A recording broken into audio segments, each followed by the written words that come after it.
Good morning, guys. Today I'll try to discuss lesson 2 a little bit just to make it a little more digestible. Okay, so lesson 2 is all about entrepreneurship theories. As you watch this video, you may refer to the copy of your modules so that you'll be able to follow better. So number 1 in the theories of entrepreneurship is Sean Peters' innovation theory.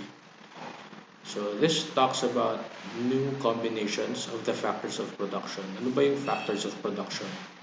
So ito yung land, labor or manpower, capital, machinery, and other factors that contribute to production.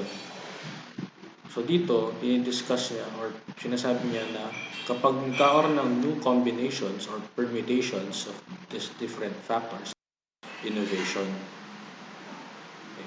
Simple lang yung concept nito. According to this theory as well, entrepreneurship is the catalyst that disrupts the stationary circular flow of the economy and it initiates and sustains development. What does this mean? So, ang catalyst is something that speeds up our process. The science is an enzyme that speeds up something that is being broken down. Dito, pinapabilis niya yung pag-ikot ng ekonomiya. Pag pinapabilis niya pag-ikot ng ekonomiya, nagkakaroon din ng mas mabilis na development pag-unlad. Right? Also in this theory, discuss the difference between inventor and innovator. So we have two columns. An inventor is someone who discovers new methods and new materials. Sila yung naghahanap ng mga bagong paraan ng paggawa, tsaka mga bagong materials, bagong ingredients, bagong raw materials, paano ginagamit yon. The innovator, on the other hand, uses or applies these new methods and materials and discoveries in order to make new combinations. Balik siya sa new combinations. So yung inventor, naghahanap lang kung paano gumawa ng bago. Yung innovator, naghahanap ng paraan paano gamitin, paano i-apply itong mga bagong invention. Okay, next, inventors are concerned with the technical work of invention. Meaning, nakafocus sila dun sa kung paano ginagawa yung mga bago, mga kabaguhan. However, the innovator converts these technical work into economic performance. So, yung inventor, gumagawa lang siya ng bago. Yung innovator, pinagkakitaan niya ng mga bagong invention na yun. So, yun yung pinagkaiba. Yes? Number 2, McClelland's need for achievement theory. So this theory talks about achievement orientation. Ano yung achievement orientation? Ito yung kung gaano ka kahilig gumawa ng mga bagay na pabibo. Ito yung mga bida-bida sa buhay. Good morning, guys. Today I'll try to discuss lesson 2 a little bit just to make it a little more digestible. Okay, so lesson 2 is all about entrepreneurship theories. As you watch this video, you may refer to the copy of your modules so that you'll be able to follow better.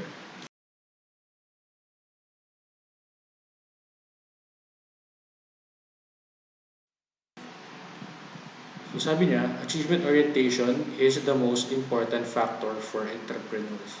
So the higher your achievement orientation, the better you are to succeed as an entrepreneur. So yung mga matataas na achievement orientation, hindi sila yung mga taong yung kita yung tinitignan or yung yaman sila tinitignan, hindi yun yung kinoconsider nila. Yung mga talagang successful entrepreneurs, nagiging successful sila kasi mahilig lang talaga silang mag-achieve ng mga bagay-bagay. Talagang pabibo effect lang talaga sila. Nagiging by-product na lang na sila rin yung nagiging mayaman, sila rin yung nagiging successful. Yan. They simply use profit and incentives as yardsticks for measuring performance. So kung yung mga kita nila, hindi nila yun kino-consider na end goal, they just consider these things as measures of their performance. Number three, Liebenstein's X efficiency theory. So this talks about X efficiency, another variable or another factor, which is the degree of inefficiency in the use of resources within the firm. So medyo nakakalito, no? X efficiency tas inefficiency. Imagine na lang yung X parang hindi efficient, parang ganun. X efficiency or inefficiency factor. So it measures the extent to which the firm fails to realize its productive potential. So in more understandable terms, it just measures the degree to which the company fails, no? Or kung gaano kalaki yung nasasayang niya. Sinusukat nito yung kasayangan or wastage niya. So kapag ang isang input, for example, capital or raw material, nyari tela or ano ba, raw material, meat, ganyan, it's not used effectively, the difference between the actual output from the maximum potential output is the measure of the degree of X efficiency. So kung meron kang isang yard na tela, kung ang magagawa mo doon ay dalawang t-shirt, tinyari yun yung pinaka-maximum mo. Tapos ang nagawa mo lang isa, ang X efficiency mo ay 2 minus 1. So parang ganun. 1 yung X efficiency factor niya. Parang ganun lang yun. Knowing this inefficiency, the entrepreneur fills two roles. Meron daw ginagampan ng dalawang papel yung entrepreneur pagdating sa theory na as gap filler and input completer. So gap filler, kapag kunyari merong mga kakulangan dun sa proseso, sila yung nag-fill yan. Kunyari, kulang sa marketing, hindi na ibebenta, sila yung nagiging marketing agents. Kunyari, kulang sa production, sila rin yung nag-fill doon sa gap na yun. And input completer, meaning, doon sa proseso, sila yung naghahanap ng iba't ibang paraan para mapabuti yung production process, para mabawasan yung inefficiency. Yun ang ibig sabihin yun, according to the theory. Number 4, Knight's risk-bearing the. Hindi the yan, theory yan. Okay. So, the capacity and willingness to bear risks is an important function of entrepreneurs. No? So, kapag entrepreneur ka, kabalikat na yun yung pagsugal or risk-bearing. Dapat willing ka to take risks. Kasi walang kasiguruhan kapag entrepreneur ka. Negosyante ka. So, this theory has 4 important features. This one is risk creates profit. The entrepreneur earns profits because he undertakes risks. Kapag hindi ka nag-take ng risk, hindi ka rin kikita. Kunyari, may idea ka, pero ginawa mo lang siyang idea lang siya, wala kang ginawa, nakaupo ka pa rin, iniisip mo lang siya, kikita ka ba? Siyempre hindi, kasi hindi mo ni-risk ang idea, wala kang isinugal na oras, panahon, pera, pagod, yan. So risk creates profit. Pangalawa, more risk, more gain. So risk is proportional to gain. Kung mas mataas yung risk na pinasok mo, mas malaki rin yung potential for gain or kita. Kapag, for example, ni-risk mo yung 5 piso mo, yung gain mo, nasa ganun lang din. 10 piso, ganyan. Pero kung ni-risk mo yung 8 hours a day mo, ni-risk mo yung ipon mo, syempre, mas malaki rin yung potential na kaya mo gawin. So, yun lang yung ibig sabihin na. Okay? Knowing this inefficiency, the entrepreneur fills two roles. Meron daw ginagampan ng dalawang papel yung entrepreneur pagdating sa theory na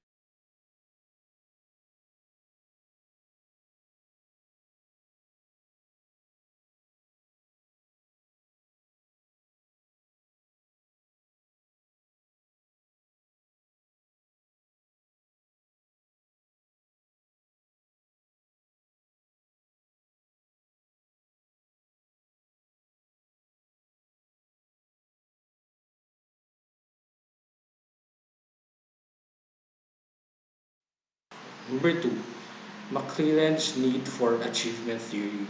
So this theory talks about achievement orientation. Ano yung achievement orientation? Ito yung kung gaano ka kahilig gumawa ng mga bagay na pabibo. Ito yung mga bida-bida sa buhay.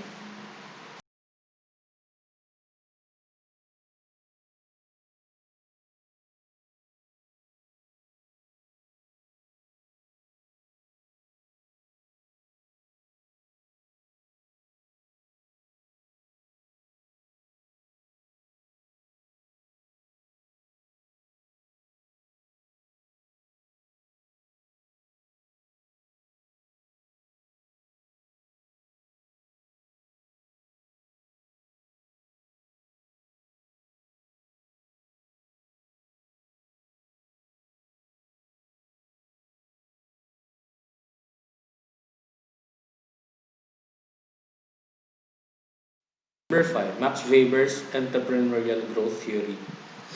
Dito, sinasabi niya lang na religion has a large impact on entrepreneurial development. Parang pinag-aralan niya kasi na merong mga religion na mas pabor dun sa economic pursuit or sa pagiging financially stable or pagiging financially uh, hindi, may ganito na lang. Merong mga religion na pinopromote yung pagiging prosperous ang buhay. Meron din mga religion na economic prosperity is looked down upon.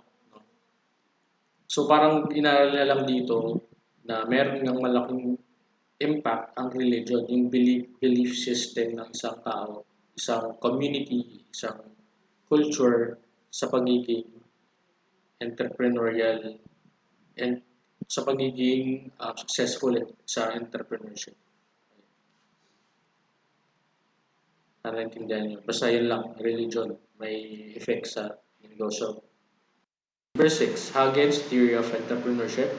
So this talks about the withdrawal or status respect of a group as the driving force of entrepreneurship.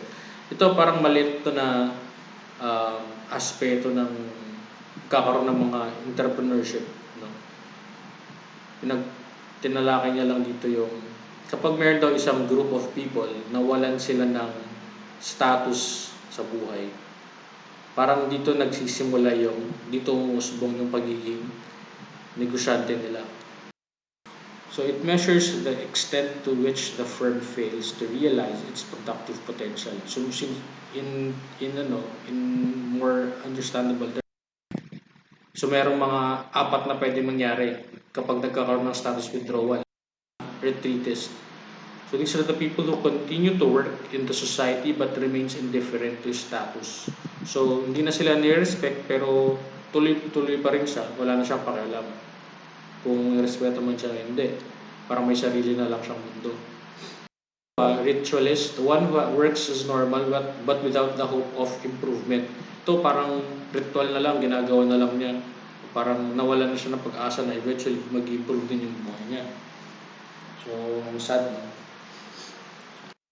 Reformist, gumagawa siya ng kakaiba para lang maiba. Innovator, someone who is creative and tries to achieve goals he set for himself. So ito, kakaiba rin ginagawa niya, pero meron siyang ina-achieve na goals para mag-improve yung buhay niya, mag-improve yung community niya, makatulong sa ibang tao, hindi lang para maging maiba lang. No? Yun yung pinagkaiba nila. This one is, risk creates profit. The entrepreneur earns profits because he undertakes risks. Kapag hindi ka nag-take ng risk, hindi ka rin kikita. Kunyari, may idea ka, pero ginawa mo lang siyang idea lang siya, wala kang ginawa. Nakaupo ka pa rin, iniisip mo lang siya. Kikita ka ba? Siyempre hindi, kasi hindi mo ni-risk yung idea. Wala kang isinugal na oras, panahon, pera, pagod, yan. So risk creates profit.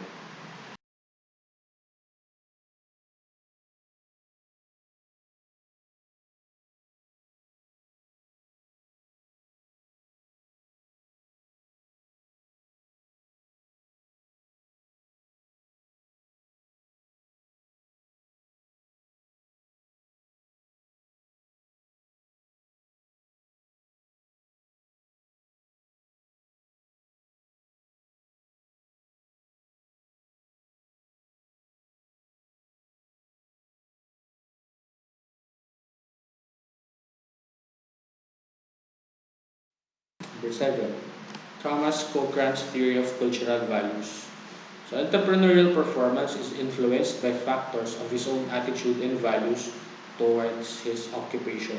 Sinasabi lang ni Thomas Cochrane dito sa theory niya, yung galing mo sa pag-negosyo or sa pagiging entrepreneur, it's influenced by how you look at your work, how you value your work. So kapag ang trabaho mo, ang negosyo mo, tinitignan mo lang siya na parang pagkakakitaan lang, minsan tinatamad ka, kapag hindi mo ginawa, parang ang incentive mo lang ay para meron kang kitain, para meron ka lang makain, you're more likely to fail as opposed to someone who has genuine passion or value towards what he is doing.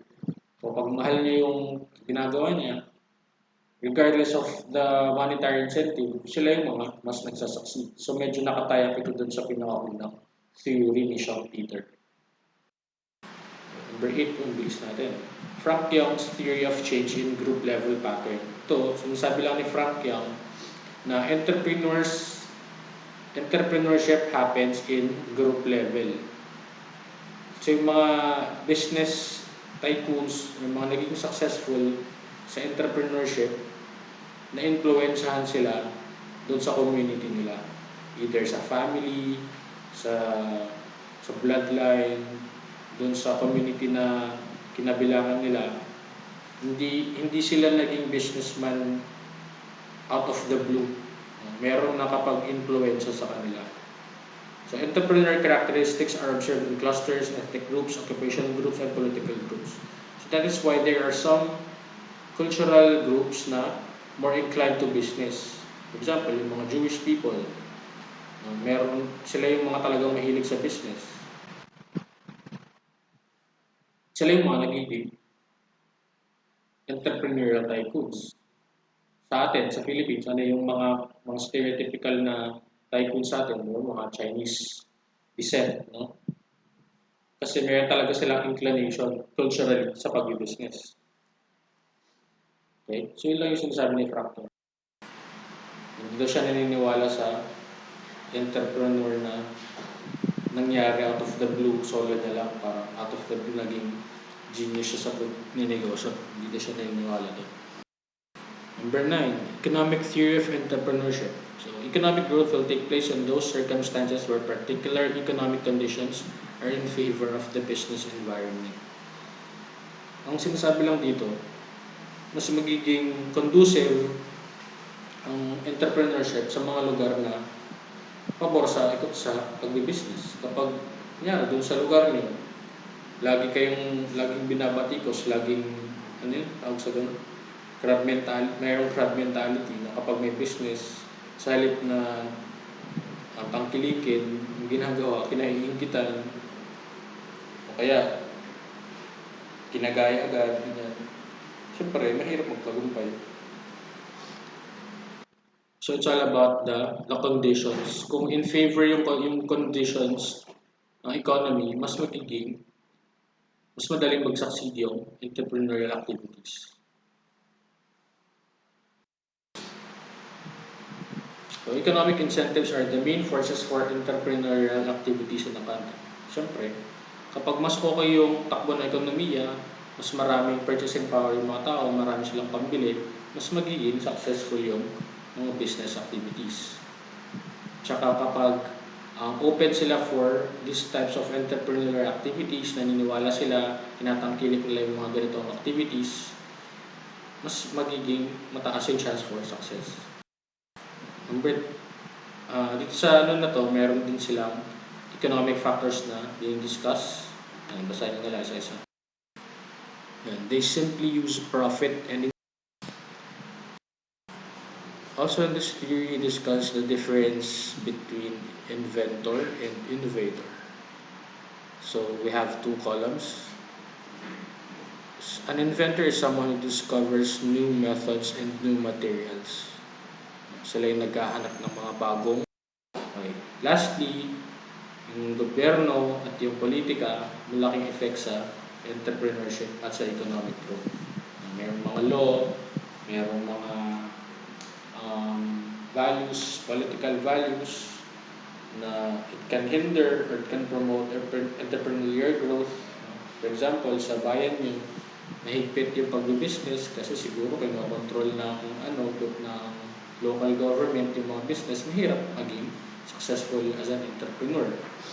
Pero dun sa lugar nyo, um, pinopromote nila na sige yung business kayo para mas makakreate ng mga maraming trabaho, mas makatulong sa ibang tao, mas magiging successful ang entrepreneurial activities. So, political system and governance, malaking effect sa entrepreneurial growth. Yun lang yung sabihin. Okay?